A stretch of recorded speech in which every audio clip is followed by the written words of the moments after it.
Este evangelio fue escrito por el apóstol Mateo, el publicano, llamado por el Señor, sacado de aquella situación y transformado para ser un apóstol de Cristo Jesús. Una generación después de la muerte y resurrección de Cristo, muchos creyentes judíos, muchos israelitas, y otros israelitas no creyentes, se preguntaban cuándo será establecido el reino prometido en el Antiguo Testamento. Otros se preguntaban por qué no se ha establecido ese reino. Y el apóstol Mateo, bajo la dirección del Espíritu Santo de Dios, escribe este evangelio para demostrar, primeramente, que Jesús es el Mesías.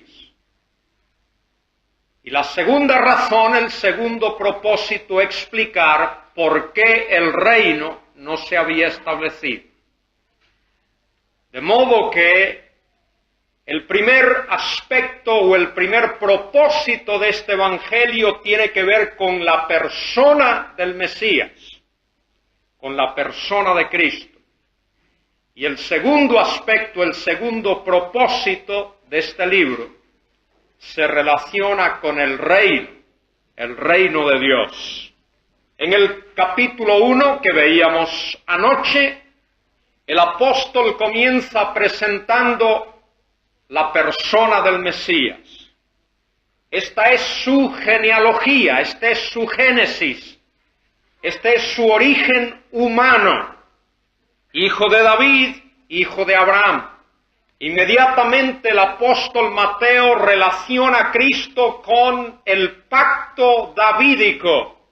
Segunda de Samuel, capítulo 7, particularmente el versículo 16, Dios había prometido a David una casa, una descendencia, una simiente que duraría para siempre, eterna.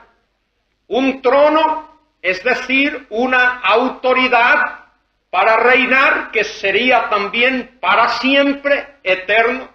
Y un reino, es decir, un dominio, una esfera en la cual ese trono, esa autoridad, tendría su efecto que también sería para siempre.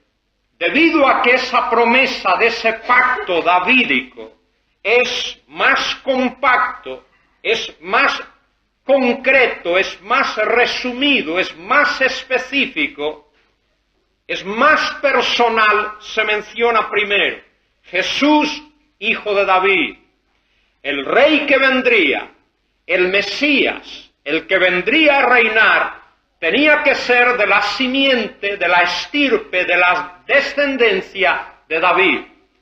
Pero no tan solamente era hijo de David, también es hijo de Abraham. Y aquí relaciona el apóstol la persona del Mesías con el pacto abrahámico. Ese pacto se encuentra expresado en el Antiguo Testamento en los capítulos 12, 13 y 15 del libro de Génesis.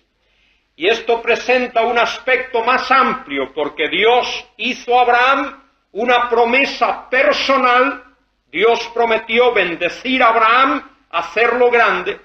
Una promesa nacional. Dios prometió a Abraham que de él saldría una nación específica a quien él bendeciría. Y una promesa universal. Dios prometió a Abraham que de su simiente y por medio de su simiente todas las familias de la tierra serían benditas. De modo que el apóstol Mateo se propone aquí demostrar primeramente la persona, el origen, el génesis, quién es ese Mesías. Ese Mesías es hijo de Dios, según el capítulo 2 de los Salmos. Ese Mesías también es pastor. Ese Mesías es siervo. Como hijo es el heredero de todas las cosas. Como rey tiene la autoridad de reinar, el dominio, el reino le pertenece. Como pastor, él vendría a pastorear, a cuidar del rebaño espiritualmente y físicamente. Y como siervo vendría a someterse total, absoluta, incuestionablemente a la voluntad de Jehová, Dios su Padre. En el resto del capítulo se nos habla de su origen divino, su nacimiento virginal. Y notemos aquí algo muy interesante. En el Evangelio según San Lucas, el mensaje del ángel es dado a María. Pero en el Evangelio según San Mateo, el mensaje, la comunicación, la revelación angelical es dado a José, ya que la línea, el derecho, la autoridad venía a través de José. No tenemos tiempo para explicar algunos detalles que entran a colación aquí, particularmente con un pasaje que se encuentra en el libro de Jeremías, conocido con el título de la maldición de Conías. Solamente voy a decir lo siguiente. En cuanto al aspecto físico, en cuanto al aspecto humano, María era descendiente de David, procedía de la raíz de David, y físicamente, humanamente, el Señor nació de la Virgen María, por lo tanto, esto entronca, esto relaciona la persona del Mesías con el rey David. Pero poco antes de la cautividad de Babilonia, Dios había pronunciado una maldición sobre un rey llamado Jeconías o Conías. Y Dios había dicho que de la descendencia de Conías no se sentaría ninguno en el trono. Ese Conías era descendiente directo de Salomón, de modo que existía el problema. El rey, el Mesías, tenía que proceder de Salomón, pero en medio de esa situación Dios había anulado la ascendencia de Conías o Jeconías, de donde tenía que venir el Mesías. José, el esposo de María, era descendiente de ese Jeconías, que era descendiente de Salomón, que era descendiente de David, y por ahí tenía que venir la línea mesiánica, la línea real. Pero Dios no envía al Mesías por medio de José, por supuesto, lo envía por medio de María y luego hace lo siguiente, para que ese que había nacido pudiese tener el derecho legal al trono. José adopta al Mesías, de modo que resuelve el problema físico de la descendencia carnal, sanguínea, ya que viene físicamente a través de María, y resuelve el problema legal, es decir, el derecho al trono, cuando José adopta al Señor. De modo que en el resto del capítulo 1 se nos habla de ese origen. Su nacimiento es virginal, por obra, por intervención del Espíritu Santo, y esto contesta la pregunta en cuanto a su origen. En el capítulo 2 de este Evangelio tenemos la reacción del mundo en relación con el nacimiento del Mesías. Dice la Escritura que él nació en Belén de Judea, según la profecía de Miqueas, capítulo 5 y versículo 2, que vinieron sabios del oriente para adorarlo. Esos sabios del oriente representaban a los gentiles. Esos sabios del oriente trajeron oro, incienso y mirra para adorarle, para rendirle pleitesía, pero su propia nación, el pueblo de Israel, rechazó, aún en su nacimiento, a ese Mesías, conociendo aún las Escrituras.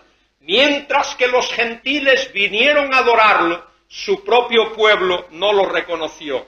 Por eso es que dice el apóstol Juan en el capítulo 1 de su Evangelio, versículo 11, a los suyos vino y los suyos no le recibieron, mas a todos los que le recibieron les dio potestad de ser hechos hijos de Dios, a los que creen en su nombre. En el resto del capítulo 2 tenemos la intervención del rey Herodes, y yo creo que aquí podemos ver una intervención satánica.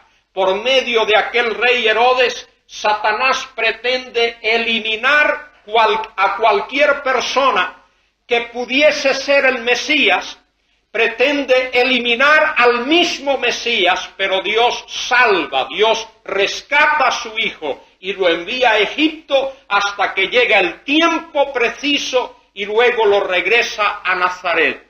Y qué bien vemos aquí un paralelismo con la propia nación de Israel. En un gran sentido bíblico de la palabra de Dios hay un paralelismo muy estrecho entre la nación de Israel y la persona de Cristo Jesús. Dios llevó a la nación de Israel a Egipto para librarla de la muerte a causa de aquella gran hambre. Y de Egipto Dios llevó a aquella nación al desierto para probar a aquella nación, para someterla a una disciplina. Y luego la lleva al monte Sinaí, donde le da la ley, y luego entonces la lleva a la tierra de la promesa. Por supuesto, el Señor no actuó, no obró como actuó la nación de Israel, pero vemos aquí este paralelismo. El Señor Jesucristo, después de su nacimiento, va a Egipto, y después regresa a Nazaret. Es luego llevado al desierto, y luego tiene su ministerio en la tierra, pero distinto a cómo se comportó la nación de Israel, ya que el Señor mostró obediencia absoluta a Dios el Padre a lo largo de su vida. Capítulo 2. Y luego entonces tenemos el capítulo 3 y el capítulo 4 que deseamos brevemente ver antes de entrar a considerar el aspecto del Sermón del Monte. Debo anticipar lo siguiente. Capítulos 1 al 4 de este Evangelio vemos esta verdad. El Mesías reúne todos los requisitos para ser quien fue, para ministrar, para sentarse en el trono. Reúne los requisitos legales. Es hijo de David, es hijo de Abraham. Reúne los requisitos bíblicos. En él se cumplen todas las profecías. Se cumple la profecía de Isaías 14 en relación a su nacimiento virginal. Se cumple la profecía de su nacimiento, donde iba a nacer, en Belén de Judea. Se cumple la profecía del libro del profeta Jeremías tocante a la matanza de aquellos niños judíos, y se cumple también la palabra de que es sacado de Egipto y regresado a la tierra. Las profecías confirman que Él es el Mesías. Reúne los requisitos legales, reúne los requisitos bíblicos, y en los capítulos 3 y 4 podremos ver que reúne también los requisitos morales. El capítulo 3 comienza con la presentación del precursor, Juan el Bautista. En aquellos días se presentó Juan el Bautista predicando en el desierto de Judea. Los judíos acostumbraban a practicar una especie de purificación, una especie de lavamiento, algo que es paralelo al bautismo. Podríamos decir, hablando en términos generales, que un judío o un prosélito judío se autobautizaba, de modo que el aspecto de que alguien se bautizase, esto no era sorpresa. La sorpresa es que ahora aparece un hombre que bautiza a otros. Antes de Juan, una persona fiel, un creyente que deseaba mostrar que había confesado sus pecados y que deseaba guardar la palabra de Dios, esa persona se bautizaba a sí mismo, se purificaba a sí mismo, un autobautismo. Pero ahora aparece este hombre, este precursor del Mesías, bautizando a otros y predicando un mensaje distinto a lo que se había escuchado antes. Aparece Juan el Bautista predicando en el desierto de Judea y diciendo, arrepentíos. Esa palabra significa cambiar de manera de pensar que incluye un cambio de actitud. Arrepentíos porque el reino de los cielos se ha acercado. Y aquí tenemos algo muy importante y muy fundamental para entender este evangelio. ¿Por qué llama Juan y luego posteriormente el Señor en el capítulo 4 cuando comienza a predicar por qué llama a este pueblo al arrepentimiento? Deseo emplear unos breves segundos para explicar esto. Dios había dado al pueblo de Israel una ley. Dios había dado una revelación a aquel pueblo. Dios había hablado a aquel pueblo y expresado a aquel pueblo las promesas que el Señor había hecho a Abraham, Isaac, Jacob y David. Pero aquel pueblo se había equivocado radicalmente y pensaban que porque eran descendientes de Abraham ya estaba todo resuelto. Y pensaban que porque Dios había hecho ciertas promesas incondicionales ya estaba todo resuelto. Que no importaba cómo viviesen, cómo se comportasen, qué hiciesen, sencillamente practicando ciertos ritos religiosos que ya habían resuelto la cuestión. Y Dios dice, no es así. Esto es una cuestión del corazón. Vosotros podéis ser simiente física de Abraham, pero es muy importante que también seáis una simiente espiritual de Abraham.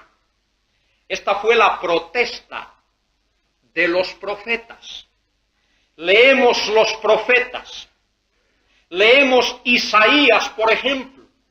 En el capítulo 1 Isaías dice que Dios expresa que el pueblo de Israel es una llaga espiritualmente hablando, de pies a cabeza. Y todos los capítulos prácticamente de ese libro llaman al pueblo de Dios a un arrepentimiento. Venimos al libro de Jeremías y vemos lo mismo, el libro de Ezequiel vemos lo mismo, los profetas menores vemos lo mismo, Oseas, Joel, Amós, Nahum, Habacuc, Sofonías, todos esos libros, estos profetas están llamando al pueblo de Dios a un arrepentimiento por una razón muy fundamental. Dios dice, si no hay arrepentimiento, no habrá bendiciones.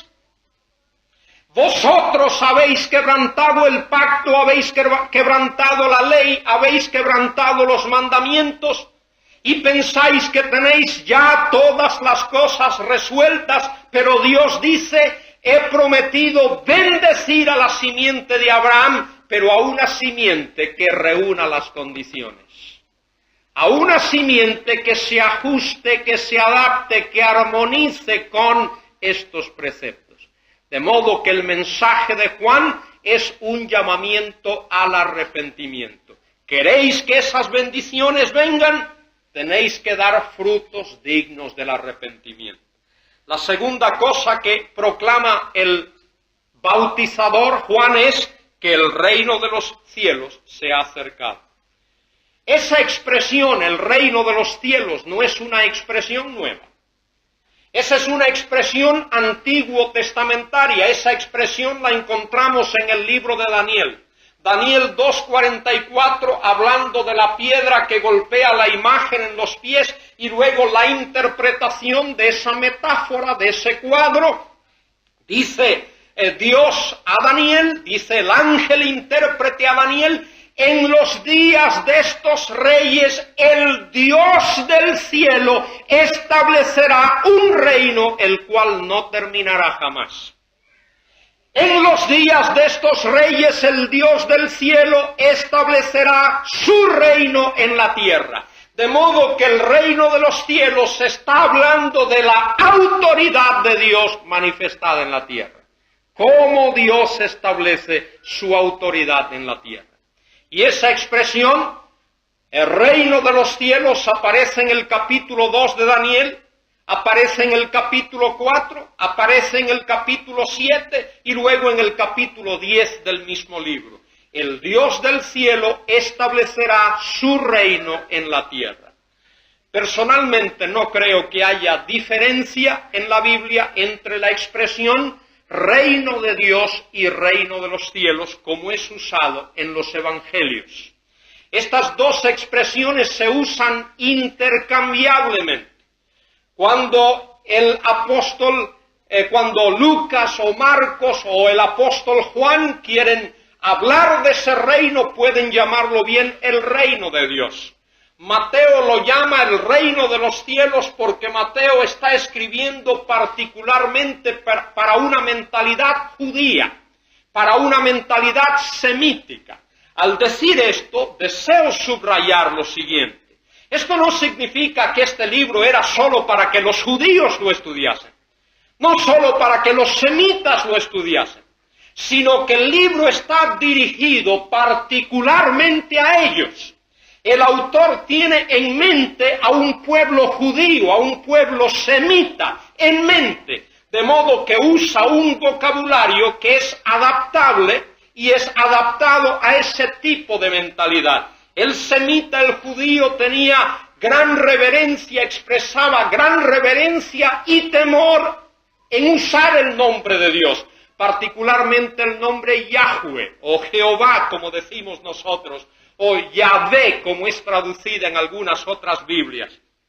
El israelita temía tanto ese nombre que cuando veía en el Antiguo Testamento esa palabra de 4 letras escrito allí, no pronunciaba el nombre Yahvé o Yahweh o Jehová, siempre lo sustituía por Adonai, que significa mi Señor. De modo que todo esto está en la mente de Mateo cuando escribe este evangelio y por eso usa la expresión el reino de los cielos, que en los pasajes paralelos y en otros aspectos tiene que ver con el reino de Dios, aunque a veces pudiesen haber ciertas pequeñas diferencias entre un uso y otro. Digo esto generalmente hablando. Generalmente hablando, repito y subrayo, la expresión el reino de los cielos y el reino de Dios se usan intercambiablemente. Y este es el mensaje del Bautista: arrepentíos, cambiad de actitud, cambiad de manera de pensar, porque el reino de los cielos se ha acercado. No penséis que por el mero hecho, por el simple hecho de ser simiente de Abraham, por el simple hecho de ser de la raza judía, por el simple hecho de ser de la estirpe, de la ascendencia de Abraham, Isaac y Jacob, ya tenéis entrada en el reino de los cielos. Dios exige otra cosa. Dios no tan solamente exige una calificación, un requisito físico, material, Dios también le da igual importancia al requisito espiritual.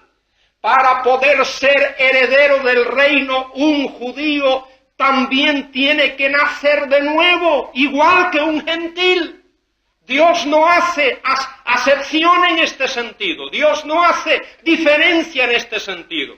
Un israelita, un judío, un ascendiente o descendiente de Abraham, para heredar el reino, tiene que nacer de nuevo. Esto es lo que Cristo le dijo a Nicodemo en el capítulo 3 del Evangelio según San Juan. De cierto os digo, el que no naciere de nuevo no puede ver el reino de Dios, no puede entrar en el reino de Dios, de modo que el nuevo nacimiento es un requisito indispensable para entrar en el reino. Ya sea el reino, y de esto hablaremos más tarde, en el aspecto espiritual, como el que existe hoy en la tierra, o el reino mesiánico, el reino histórico, el reino davídico, el reino pactado que el Señor establecerá aquí en la tierra cuando el Mesías venga. De modo que ese es el mensaje del Bautista. Arrepentíos porque el reino de los cielos se ha acercado. Pues este es el anunciado por medio del profeta Isaías. voz de uno que grita en el desierto, preparad el camino del Señor, enderezad sus sendas. Y Juan el Bautista es muy firme, muy específico en su predicación. Y notemos cómo habla a estos israelitas. Dice en el versículo 5, acudía a él de Jerusalén, de toda Judea y de toda la región alrededor del Jordán, y eran bautizados por él en el Jordán, notemos, confesando sus pecados. Muy importante todo esto. Eran bautizados confesando sus pecados. Para que hubiese perdón, tenía que haber arrepentimiento. Y la manifestación de ese arrepentimiento era la confesión de pecados.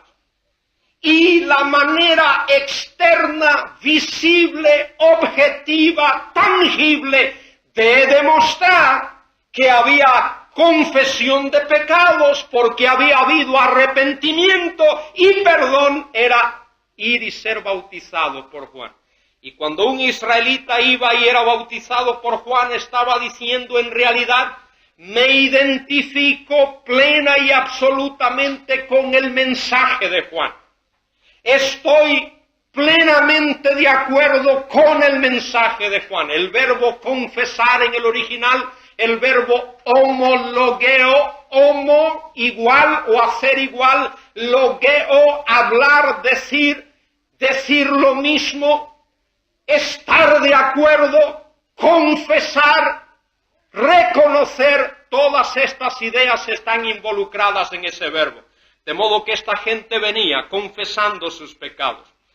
Al ver que muchos de los fariseos y de los saduceos venían a su bautismo, les decía, engendros de víboras, ¿quién os mostró cómo huir de la ira venidera? O como dice en la otra versión, generación de víboras, ¿quién os ha enseñado a huir de la ira que vendrá? ¿Por qué? Esto también lo veremos a medida que estudiemos este evangelio. Estos israelitas estaban practicando una justicia externa. Estaban practicando una religión mecánica. Estaban involucrados y totalmente embaucados y controlados por un ritualismo, por un mecanismo religioso, por una serie de tradiciones y de dogmas que en muchos casos eran contradictorios a la palabra de Dios.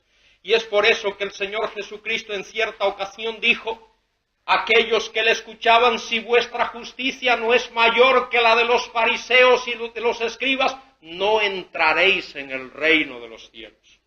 El reino que el Señor Jesucristo vino a proclamar, el reino que proclamó, el reino que predicó y el reino que Él implantará en esta tierra cuando regrese por segunda vez, será un reino de justicia y será un reino de santidad y será un reino de paz y será un reino de gloria y será un reino que demostrará la soberanía absoluta de Dios de un extremo al otro del universo.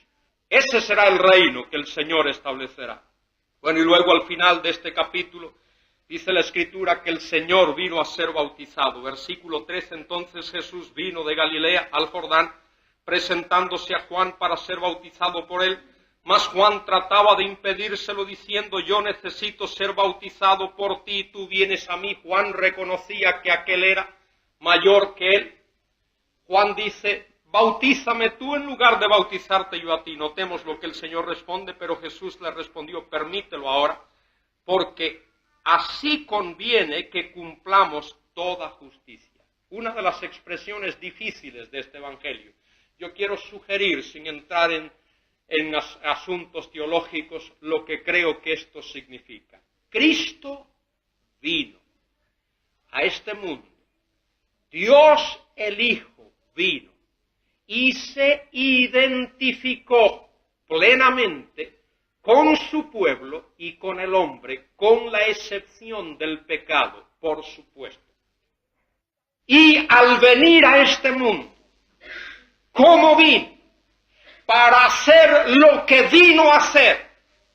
El Señor se sometió absoluta, total, incuestionable, plenamente a la voluntad de Dios. Se hizo siervo, se hizo obediente en todas las cosas. De modo que lo que ocurre aquí, me parece a mí, es esto. El Señor Jesucristo reconoce que Juan ha sido enviado por el mismo Dios para predicar ese mensaje.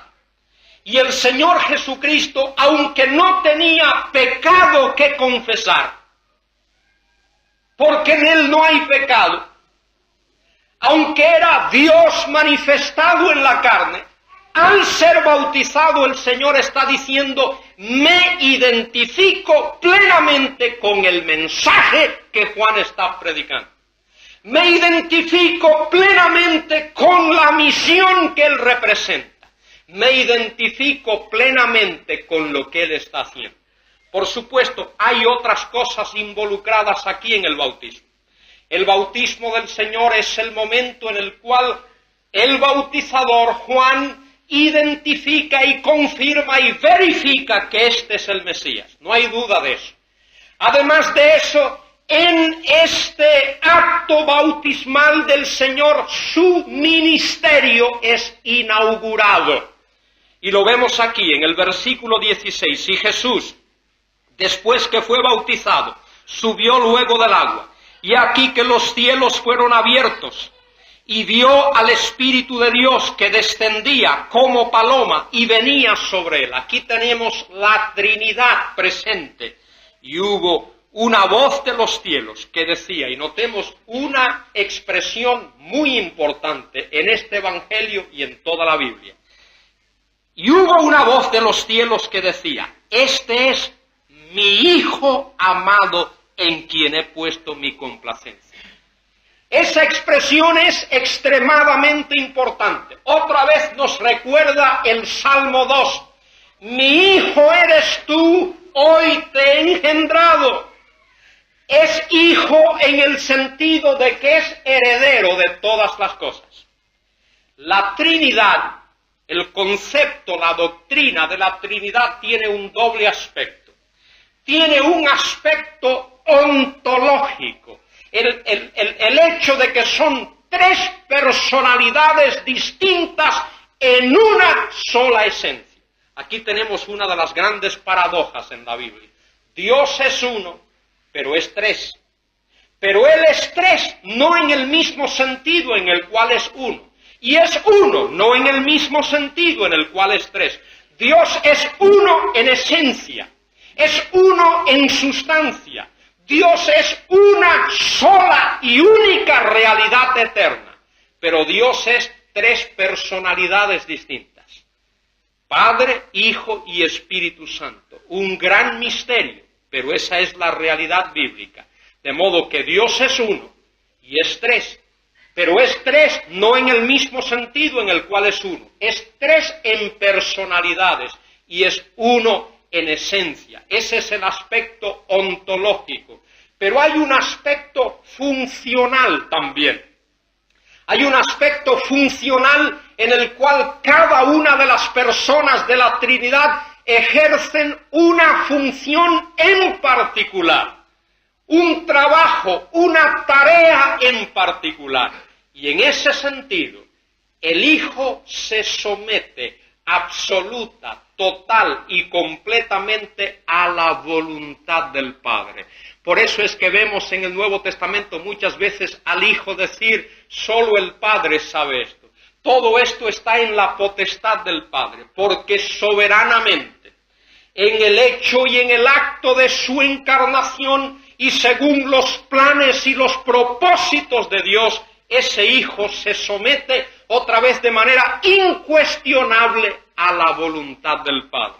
Muy importante esa expresión, y lo vamos a ver en un momento. Notemos, el Padre desde el cielo dice: este es mi Hijo amado, en quien he puesto complacencia. Y ahora ese Hijo, quien es simiente de David, quien es simiente de Abraham, que viene a este mundo por intervención sobrenatural, por obra y gracia del Espíritu Santo, quien nace virginalmente en el vientre de la Virgen María, que nace cumpliendo todas las profecías antiguo-testamentarias, quien ahora es presentado por el precursor Juan el Bautizador, y ahora cuyo ministerio es inaugurado en el acto del bautismo, ahora tiene una experiencia de desierto.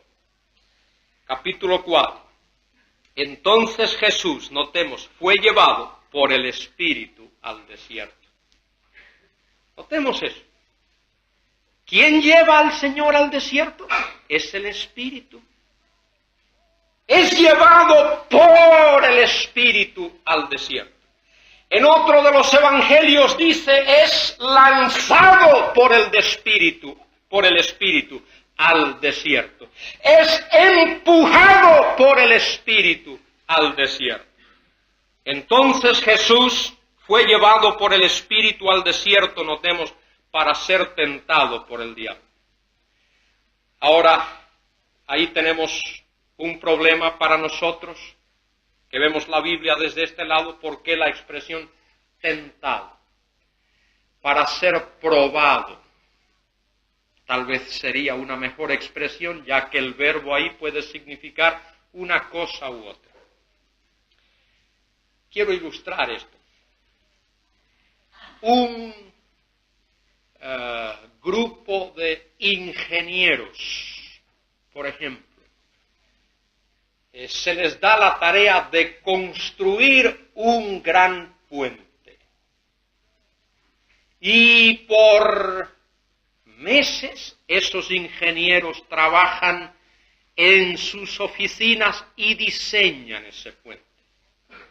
Luego viene toda esa maquinaria, todo ese equipo mecanizado y comienzan a hacer el trabajo, la labor de construir ese puente.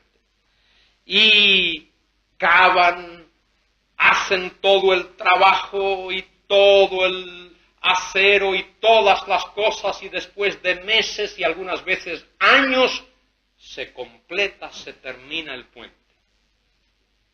Y entonces el jefe de esos ingenieros llama a todos sus colegas y les dice, colegas, vamos a probar este puente.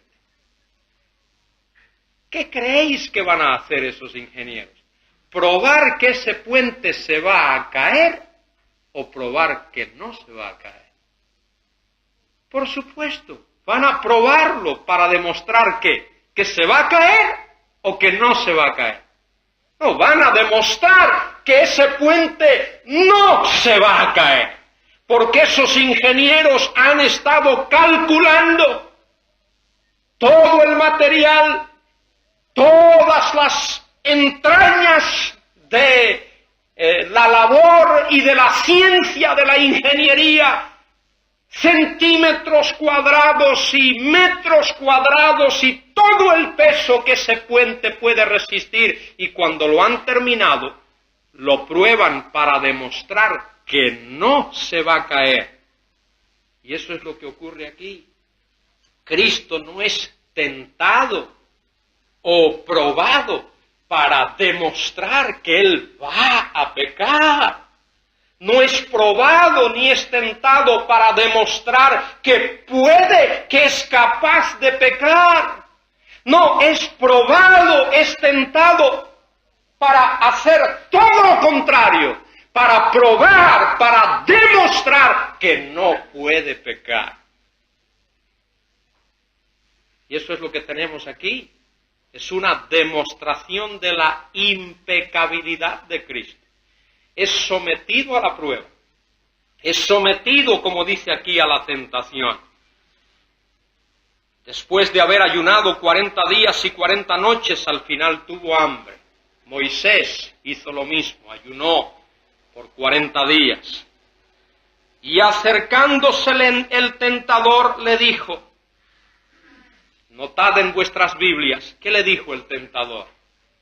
Si eres hijo de Dios. ¿Qué decía el versículo 17 del capítulo 3? Dios acaba de decirle, mi hijo eres tú. ¿Qué es lo que hace el tentador? Si eres hijo de Dios. Pero un momento. Estas traducciones nuestras aquí ofrecen un pequeñito problema. En realidad, tenemos que entender el texto. El texto aquí es lo que se llama una condicional de primera clase. Para estudiosos de la Biblia, eso es muy importante. Cuando existe una condicional de primera clase, eso significa que lo que se dice se asume que es verdad. Por ejemplo, en Colosenses, capítulo 2, se dice allí, si habéis resucitado con Cristo. No es que el apóstol esté dudando, sino que asume que eso es verdad. Por lo tanto, una mejor manera de traducirlo sería, ya que habéis resucitado con Cristo. Y lo que está diciendo Satanás aquí al Señor no es cuestión de duda. El Señor sabía que Él era hijo de Dios. Y Satanás sabía que este era el hijo de Dios. Por lo tanto, lo que está diciendo es, ya que eres hijo de Dios. Ya que eres hijo de Dios. Di a estas piedras que se conviertan en panes. Esto es algo que el diablo ha tratado de hacer siempre. Ha tratado de engañar a la gente por la boca. Eso fue lo que hizo en el jardín del Edén. Di a estas piedras que se vuelvan pan. ¿Qué es lo que pasa aquí, mis hermanos? Es importante. La persona de Dios, el hombre, la mujer de Dios, el Hijo de Dios, se caracteriza por ser una persona que depende de Dios. En el jardín del Edén, Adán y Eva no hicieron la voluntad de Dios. Violaron el mandamiento moral de Dios, el mandamiento positivo de Dios. Se zafaron, se salieron de hacer la voluntad de Dios. En el monte Sinaí, la nación de Israel, el pueblo de Israel, renunció a hacer la voluntad de Dios y estando en la tierra desobedeció a Dios y quebrantó la palabra de Dios. Pero aquí tenemos uno que quiere hacer la voluntad de Dios, que quiere hacer específicamente y concretamente y directamente y sin duda de ninguna clase la voluntad de Dios. Y es victorioso.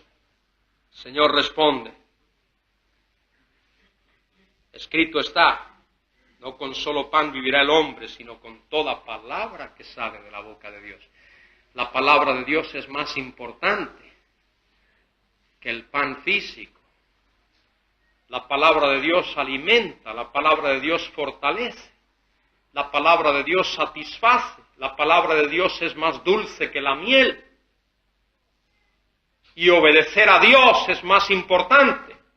Por eso es que David en el Salmo 23 dice, Yahweh Rohi, Jehová es mi pastor, nada me faltará. Él satisface, Él da todas las cosas. Y lo que Satanás quería era que Jesús actuase independientemente de Dios. Y precisamente eso es lo que Él quiere que nosotros hagamos. ¿Sabéis eso? Lo que el diablo quiere es que nosotros nos independicemos de Dios. Eso fue lo que le dijo a Adán y a Eva en el jardín del Edén. Bien sabe Dios que cuando comáis de esta fruta vuestros ojos serán abiertos y seréis vosotros como dioses. Seréis independientes de Dios. No tendréis que depender de Dios. Pero este vino a hacer la voluntad de Dios. Esta es una gran pregunta para nosotros hoy. ¿Somos independientes de Dios? Muchas veces actuamos independientemente de Dios. Tomamos nuestro propio derrotero, nuestro propio camino. Trazamos nuestros propios planes. Hacemos nuestra propia voluntad. Como dice Santiago, decimos, hoy iré a esta ciudad y haré esto y haré lo otro y haré esta cosa. y no le pregunto a Dios si esa es su voluntad. Bien, el Señor triunfó sobre esta primera tentación. Entonces el diablo le llevó a la ciudad santa y le puso en pie sobre el alero del templo. Notemos, la primera tentación tiene que ver con algo personal. El Señor tenía hambre. Di a estas piedras que se vuelvan panes para que puedas satisfacer tu hambre personal, física. Ahí está. La segunda tentación tiene que ver con algo nacional, con algo relacionado con la nación de Israel. ¿Por qué decimos esto? Porque ahí se menciona el templo. El templo en Israel era la presencia de Dios. Y hay una profecía en el Antiguo Testamento que dice que cuando el Mesías viniese, aparecería súbitamente en el templo. De modo que lo que el diablo está haciendo aquí es tratando de retar al Señor para que antes de tiempo, en otras palabras, fuera de la voluntad de Dios, el Señor hiciese lo que esa profecía antiguo testamentaria dice. Y notemos todas las trampas del diablo. Muchas veces él quiere que nosotros hagamos fuera de tiempo lo que Dios quiere que nosotros hagamos en tiempo, pero si lo hacemos fuera de tiempo, lo estamos haciendo en el tiempo no determinado por Dios, sino determinado por Satanás, de modo que estamos actuando independientemente de Dios y estamos dependiendo de Satanás. Versículo 6, y le dijo, si eres hijo de Dios, échate abajo, porque escrito está, sus ángeles les encargará acerca de ti, que te llevarán en sus manos para que no tropiece tu pie contra una piedra. Jesús le dijo, sí, pero está escrito, no tentarás al Señor tu Dios. No incitarás a Dios, por supuesto, no podemos tentar a Dios, no podemos hacer que Dios haga lo que lo que está en contra de su voluntad. Pero así está escrito, no tentarás al Señor tu Dios. Y luego la tercera tentación tiene que ver con algo universal. La primera tiene que ver con algo personal. La segunda tiene que ver con algo nacional. Y la tercera tiene que ver con algo universal. Notemos. De nuevo le lleva el diablo a un monte muy alto y le mostró todos los reinos del mundo y la gloria de ellos. ¿Cómo lo haría? Bueno, el diablo puede hacer cosas tremendas y al parecer de una manera panorámica, como lo que nosotros llamaríamos hoy una película. El diablo mostró al Señor los reinos de este mundo y eso es importante, porque desde la caída del hombre en el jardín del Edén, relacionado con esto otra vez que estamos diciendo, el hombre se puso a sí mismo bajo el yugo, bajo la autoridad de Satanás. De modo que en ese sentido los reinos de este mundo son los reinos de Satanás. Ahora, dice la Escritura en 2 de Corintios 4:3, Satanás es el Dios de este mundo. Y es interesante, es por eso que en el capítulo 11 del libro del Apocalipsis y luego en el capítulo 15 también se canta un cántico de victoria y se dice, gloria, aleluya, alabanza a Dios, los reinos de este mundo ahora pertenecen a nuestro Señor y a su Cristo. Y hoy miramos al mundo, hermanos, vemos el África, el Asia, Europa, América, Oceanía, las islas de los océanos. ¿Y qué vemos allí? Vemos la autoridad de Dios mostrada. ¿Qué vemos? Vemos al hombre campeando por su respeto. Vemos al hombre desafiando a Dios, negando a Dios. Y si lo miramos desde la perspectiva humana, no vemos la autoridad de Dios manifestarse. Pero un día Dios va a contestar la pregunta, ¿quién es soberano en este universo? ¿Quién es soberano en este mundo? ¿Quién controla el universo? ¿Quién controla las galaxias? ¿Quién controla el mundo? ¿Quién controla los ángeles? quien controla al hombre y quien controla al mismo Satanás con su ejército diabólico. Y Dios va a contestar esa pregunta. Y Él va a demostrar, yo soy el soberano. Haya pues en vosotros este sentir que hubo también en Cristo Jesús, el cual siendo en forma de Dios no tuvo por usurpación ser igual a Dios, sino que se vació a sí mismo, tomando forma de siervo, hecho semejante a los hombres y hallado en la condición como hombre, sufrió la muerte y muerte de cruz.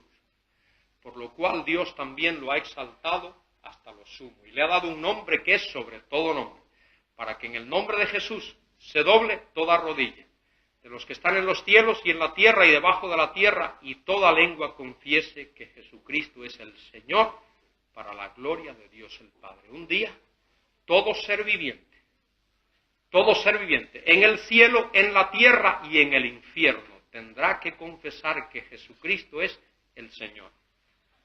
Hay mucho material ahí, no podemos tocarlo todo, pero ahí hay bastante. Después de esto, cuando Jesús oyó que Juan estaba preso, volvió a Galilea, dejando a Nazaret, vino y habitó en Capernaum, al lado de la mar, para que se cumpliese otra profecía del Antiguo Testamento. Una profecía en el libro de Isaías, tierra de Zabulón y tierra de Neftalí, camino del mar, al otro lado del Jordán, Galilea de los gentiles, el pueblo asentado en tinieblas vio una gran luz, y los asentados en región de sombras de muerte le ha resplandecido la luz, y el Señor Jesucristo comienza a predicar, y notemos que el mensaje de Cristo no se diferencia en nada al mensaje de Juan. Arrepentíos porque el reino de los cielos se ha acercado. Juan no dio ninguna explicación del mensaje que él estaba predicando. Él asumía que sus oyentes comprendían lo que él quería decir, que al hablar de arrepentimiento y al hablar del reino, él estaba predicando el reino profetizado en el Antiguo Testamento. Y el Señor Jesucristo, cuando comienza a predicar, asume que aquel pueblo que había oído a Juan el Bautista y que debía de conocer las Escrituras del Antiguo Testamento, también debía de comprender de qué reino él estaba hablando, el reino profetizado en el Antiguo Testamento. Y notamos aquí algo muy interesante. El Señor Jesús llama a sus primeros discípulos, Pedro y Andrés, que eran pescadores, echaban la red en el mar. Les dijo, venid en pos de mí, os haré pescadores de hombres. Ellos, dejando sus redes, le siguieron. Luego llamó a Jacobo, hijo de Zebedeo, y a Juan su hermano. También estaban haciendo lo mismo. Los llamó, dejaron a su padre y le siguieron. Versículo 23, y recorría Jesús toda Galilea, enseñando en las sinagogas de ellos, predicando el evangelio del reino, las buenas nuevas del reino, que si había arrepentimiento y había un viraje hacia Dios, Dios traería las bendiciones del reino. Y lo que el Señor está haciendo aquí es ofreciendo a esta gente, a este pueblo, el reino y sus bendiciones. Notemos lo que hace el Señor. Él era el Mesías. El reino se había acercado en la persona del Mesías. No puede haber reino si el Mesías está ausente, pero el Mesías está presente, y notemos lo que el Mesías hace, sanando toda enfermedad y toda dolencia en el pueblo. ¿Sabéis lo que es eso? Señales mesiánicas. No tenemos tiempo para tocarlo, pero leed el pasaje de Isaías capítulo 35, lo que hará el Mesías cuando Él venga. El ciego verá, el cojo saltará de gozo, el sordo oirá, el mudo se le desatará su lengua. Estas señales que el Señor hace aquí son señales mesiánicas. Cristo, por las cosas que dijo y por las que hizo, demostró que Él era el Mesías prometido en el Antiguo Testamento. Y no tan solamente eso, notemos, versículo 24, y se difundió su fama por toda la Siria. Y eso tiene que ver con gentiles, la Siria. Oíd bien, algunos erróneamente creen que nosotros creemos que el reino que el Señor Jesucristo establecerá aquí en la tierra será para judíos y para judíos inconversos. Eso es un error. El reino no será para judíos solamente, ni será mucho menos para judíos inconversos. primeramente las naciones gentiles. Otras naciones aparte de Israel serán benditas, serán bendecidas por el Señor de una manera maravillosa. Esto lo dice la Escritura y podemos en un segundo de tiempo buscar en el libro del profeta Zacarías. Si me acompañáis allí al libro del profeta Zacarías, rápidamente, capítulo 2 de Zacarías, versículos 10 al 12. Canta y alégrate, hija de Sión. Versículo 10 y 12 del capítulo 2 de Zacarías. Canta y alégrate, hija de Sión, porque aquí que vengo y moraré en medio de ti, dice Jehová, y se reunirán muchas naciones a Jehová en aquel día, y me serán por pueblo. No hay que leer más. Cuando el Mesías venga y establezca su reino y bendiga abundantemente a la nación de Israel, todas las naciones de esta tierra serán benditas. El Señor bendecirá a las naciones. Y oídme bien, todos aquellos que disfrutan de ese reino serán gente, ¿qué cosa? Regenerada. Porque el reino y su entrada al reino tiene un requisito espiritual muy importante. La persona para entrar en ese reino tiene que nacer de nuevo. Nadie que no nazca de nuevo entra a ese reino. Esto debe de quedar bien claro en nuestras mentes. También en el capítulo 8 del libro de Zacarías, Zacarías capítulo 8, versículo 18. Vino a mí palabra de Jehová, de los ejércitos, diciendo, así dice Jehová de los ejércitos, el ayuno del cuarto mes, el ayuno del quinto, el ayuno del séptimo, el ayuno del décimo, se convertirá para la casa de Judá en gozo y alegría, en festivas solemnidades. Amad pues la verdad y la paz. Notad, esas son características del reino. Así dice Jehová de los ejércitos, aún vendrán, notemos, pueblos y habitantes de muchas ciudades, y vendrán los habitantes de una ciudad a otra y dirán, vamos a implorar el favor de Jehová y a buscar a Jehová de los ejércitos. Yo también iré, y vendrán muchos pueblos y fuertes naciones a buscar a Jehová de los ejércitos en Jerusalén y a implorar el favor de Jehová. De modo que ese reino que será establecido, aunque está estrechamente relacionado con la nación de Israel, porque se debe al cumplimiento del pacto abrahámico, el pacto davídico, el nuevo pacto, y de paso el nuevo pacto tiene que ver con regeneración. Y antes de que el pueblo de Dios entre a ese reino, experimentarán las bendiciones de ese nuevo pacto de Jeremías capítulo 31.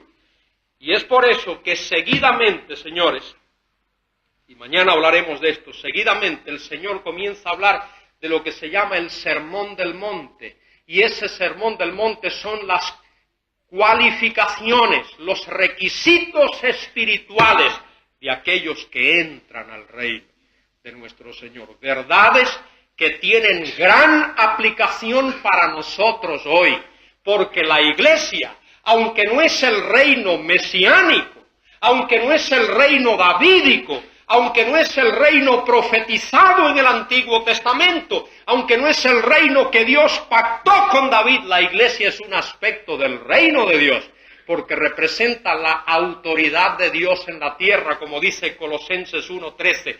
Hemos sido trasladados de las tinieblas al reino de su amado Hijo, de modo que la iglesia es un aspecto del reino, de la autoridad de Dios. No es el reino davídico, no es el reino mesiánico, no es el reino histórico, no es el reino que el Señor establecerá cuando venga a la tierra, pero es un aspecto del reino de Dios, de la autoridad de Dios. De modo que estos preceptos aquí tienen mucho que ver con nosotros hoy.